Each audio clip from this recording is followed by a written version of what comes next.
Author Han Kang has written a new page in history, becoming the first Korean to receive the Nobel Prize in Literature.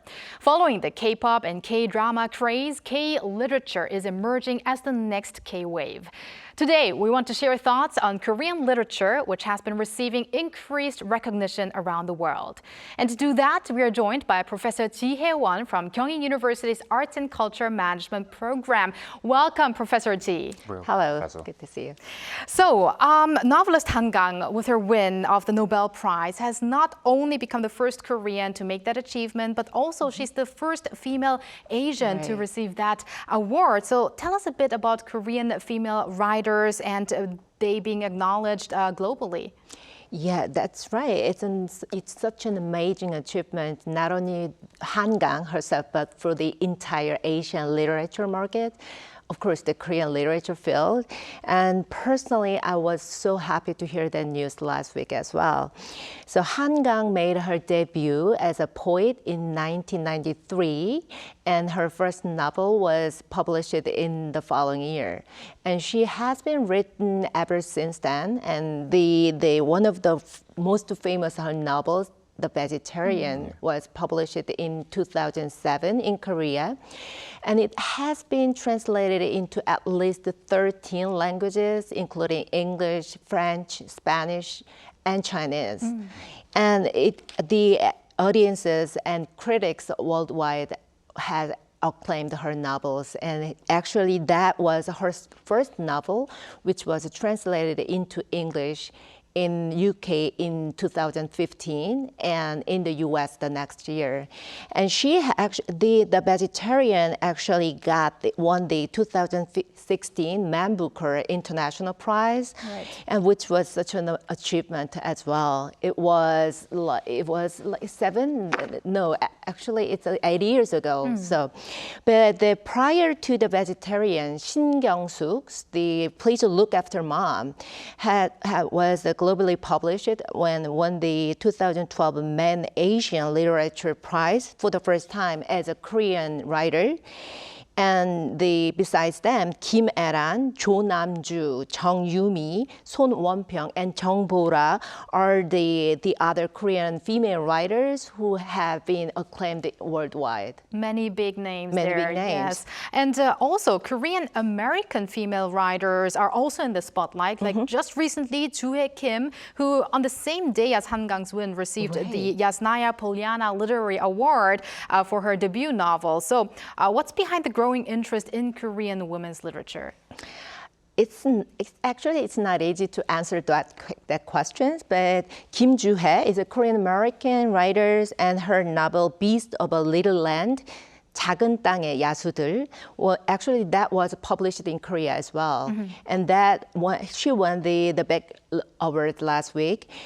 And the book set in Korea during the Japanese colonial era and portrays the lives of ordinary people struggling with the survival and independence. So I guess one of the biggest reasons that behind the growing interest for the Korean literature is that most of the stories are based on the Korean history and society and ordinary people's lives with full of emotions. And I think as the more people interested in the Korean society itself, they wanted to learn more about Korea and want to lead more of the K-literature as well. Right. Now, Walter, you also have a few questions to Professor Chie. Yes, I do, Professor. So people seem to be really interested in various different genres in Korean literature. Pure literature, science fiction, and recently so-called healing novels as well. Now, the latter may be unfamiliar term to some, but healing novels from Korea are already a thing abroad. Is that correct? There are healing novels, but I think it's kind of true. There are like a Korean style healing novels out there. So healing literature, also known as a healing fiction, that's a novels to refer to the comforting to the readers, and the readers are mostly like struggling with their everyday lives. So this genre has emerged as a trend in Korean literature, actually, and most of them convey the contemporary issues such as like mental health or the pressure of daily lives. So, and those kind of novels tell the readers the importance of the process healing, of recovering from pain, and what is the importance of each character's finding the meaning of their own lives. So people just learn more about the characters, and they feel more like comfortable to read those novels. So I think that's kind of the Korean healing novels, and I guess more and more people fall in love with the Korean style feeling novels. It's almost like days. Korean dramas, isn't it? It Yeah. feels like Korean dramas. But in addition, various content and performances that are based on Korean literature continue to be popular. But what kind of works are they? There are many films and TV shows and theatrical works based on the Korean literature.